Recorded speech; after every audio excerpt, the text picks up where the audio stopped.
can spur some other industrial houses to look outside a little more aggressively, because what is likely to happen is that because of global environment, you will see many opportunities for acquisition at much lower valuations. And I think, so I don't think it's just because of this. I think this combined with opportunities of lower valuations as well as certain positive experiences would make that happen. Mr. Goenka, Mr. Mariwala says there's not one answer to that. The question is everyone beginning to at least realize that it's better not to expand at this stage, not come up with fresh investment, basically be a little hands-off and watch the existing stuff play out?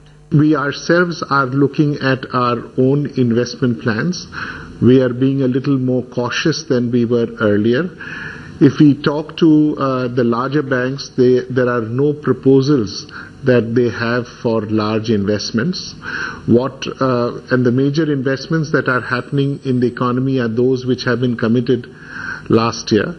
We still need a lot of investments, primarily in the infrastructure space. We've had investments in telecom, but there is a lot that needs to happen in terms of ports, in terms of roads, in terms of power. And each of these sectors are having different problems, like where some of them are having environmental issues, some of them are having issues of coal linkages.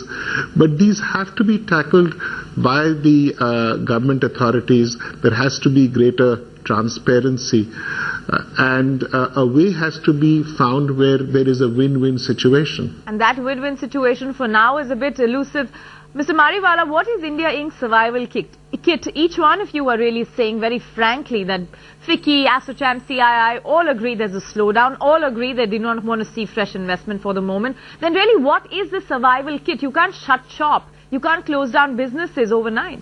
I think if nothing happens on the government front, there will be slowdown, and it will have its impact on the overall GDP growth rate. The hope is that something will get announced in the budget, something in the form of an investment allowance which is per investments, because the mood needs to be changed. I think a lot of people are getting despondent because nothing is happening, and when you read the newspaper in the morning, it's still, everything is stuck in a log jam, and we just don't see a way forward. Well, for being a very vibrant economy, we're using logjam literally like a punctuation every day in Indian context. Swati Piramal, do you anticipate that we could go back to what has been the story of the Hindu growth rate? I know it sounds alarming, but the fact is if we get stuck between 6 to 7%, it could well be the 21st century Hindu growth rate. I sincerely hope it's on that higher side, because we've been promising, or we've been promised by the leaders that yes, it's going to, maybe a slight slowdown, but not a dramatic slowdown. And we really hope that we are able to hit 7% at least. So, I think that the Indian markets themselves, that's really quite stable compared to other markets in the world. But really we need to get our act together according to policies and really execute behind. And we cannot hurt our own industry. I mean, I've been hearing for the first time voices saying, well, industry is the villain of the piece, which is not a good sign, I think, for industry. And I would really like to see confidence in all sectors of society today, because only together we can go forward. It's an interesting take. The industry is being turned into a villain, and that's not a good sign, says Swati Piramal.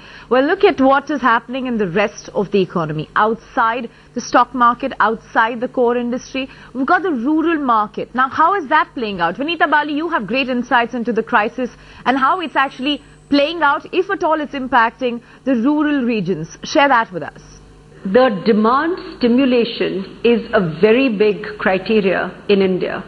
And, once we're able to stimulate the demand, we can actually go on the basis of a very large consumption base. So even if a lot of people are consuming a little more, it'll add up to quite a significant amount.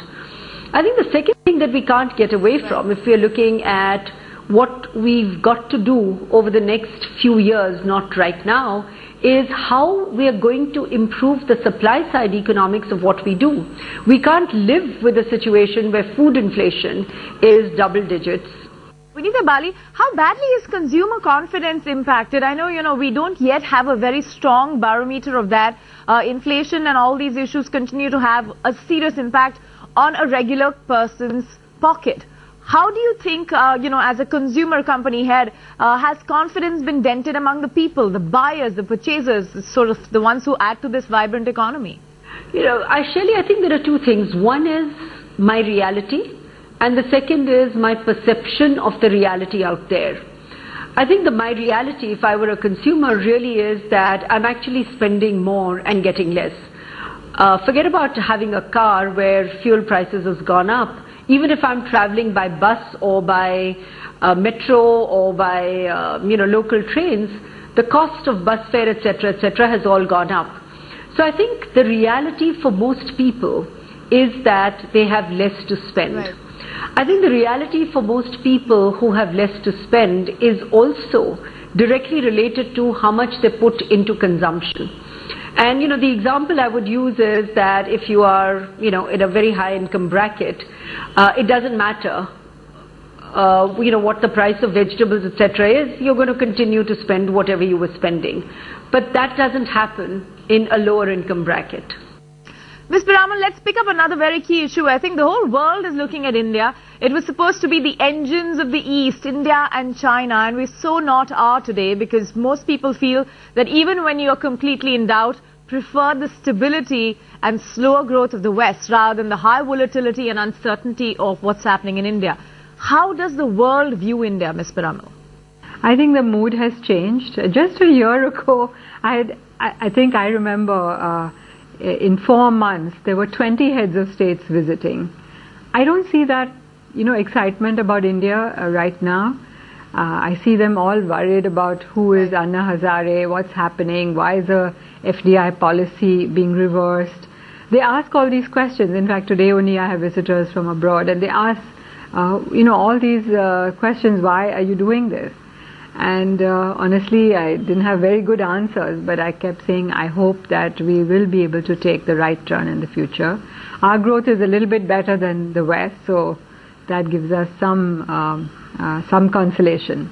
Mr. Goenka, there's another part of the frustration that's rising. It has to do with social unrest. Anna-like movements have become suddenly big. It also has a lot to do with the fact that the government is not yet putting in enough effort on public infrastructure. I mean, you and I have been hearing a talk about Mumbai, Shanghai all the time, Delhi, Beijing. I mean, are we anywhere near that conversation to turn into a reality? Probably not. I mean, how do you view this? I think this Mumbai Shanghai is just a nice slogan to say. I was there in Shanghai 2 years back, and when I look at the quality of infrastructure that has been built, I can't see Mumbai doing the same over the next 15-20 years. But more important than that is we are a democracy, so we can't move the way China moves. We love and we enjoy our freedom. So we will move slowly but surely. But I think there is a lot that needs to be done in terms of urban infrastructure, in terms of road conditions, in terms of quality of life, quality of education. Until we take care of this, we will get into a more serious problem. Swati Piramal, as I take some closing comments from all of you, 2 important reforms that you want to see now. No waiting. You want them now. I think we have to get, the bill for land acquisition, because if we don't be able to acquire land clearly, transparently, how will we put up new projects, new plants, new manufacturing? And the time taken for any approval is just too long. And so if we can just handle those major ideas, of course about food inflation is the other one, agricultural reform if we can implement quickly, and of course last but not least is energy. The high cost of energy, the oil bill and so on are really hurting us. What can turn the tide, Mr. Mariwala? A consumer company that you run, you know really what the pulse of the consumer is, what people want seen. Today it's less about exact reform on the ground, it's also more about, the the larger umbrella reform that the government could do to sort of sew in various reforms that have happened, the announced ones, really do execution on those that have been already talked about? Which ones would you pick? I think FDI in retail is very crucial, and the GST journey also is very, very crucial. I think these two are big game changers, if you ask me. Okay, so we've got reforms to watch out for. I can tell you we've heard these before, and each one of them is out there pitching for the same, saying just give us these and the mood will change, the sentiment will move away from being one of gloom to at least one that's back on the growth path. As most of my guests have alluded, the essential story is bring growth back on track, and we're probably going to see just a change in attitude, both towards the government and certainly towards their very own business. Thank you all for joining us. It's such pleasure having you here on the show. Well, with that, we come to the close of this debate on the agenda for renewal. Remember, as we look into 2012, the agenda is what will drive the story ahead. How India Inc. convinces the government and how much the government ends up relenting. Thanks for joining us. You're with ET Now on the agenda for renewal. Shaken and stirred, the year that was. But what defines 2011? Osama sealed or the mystery solved at Bombay House? Anna uprising or the Jasmine Revolution? India's sensational World Cup victory or growth pangs around the globe? Relive the highs, feel the lows. Catch the top 10 stories that define the year that was. On Top 10 of 2011, only on ET Now. Brought to you by experience the amazing every day with Nokia Lumia 800. Money Manager at ICICIBank.com. Now take control of your expenses. MTS Red Energy.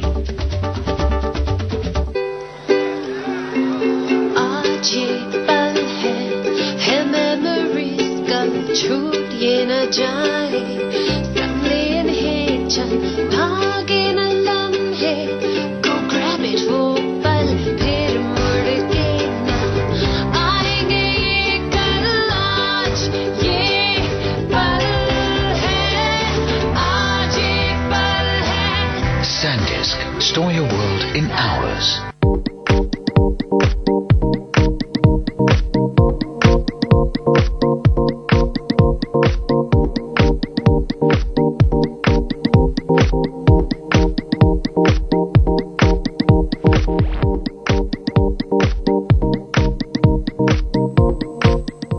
After making riding experiences exciting for over 55 years across 130 countries, Polaris, world's #1 in off-road vehicles, is now in India.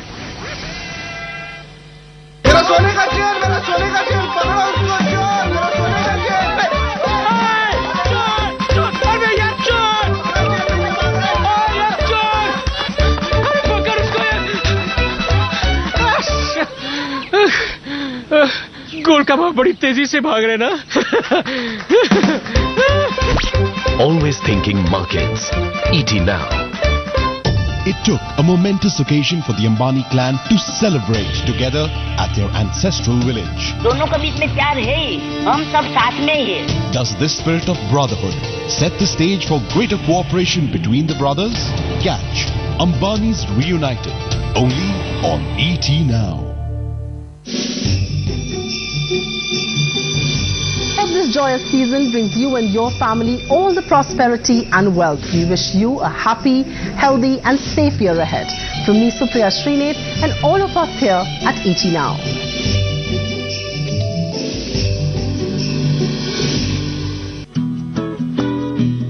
Same to same. Shame. Cash? No way. Those who keep pace with the times use Maestro. Pin safe, simple, convenient. Maestro debit card, the smart new way to pay.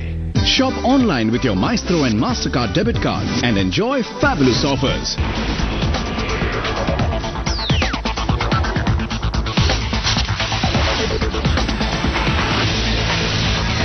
This is the Times Television Network, and you're watching ET Now.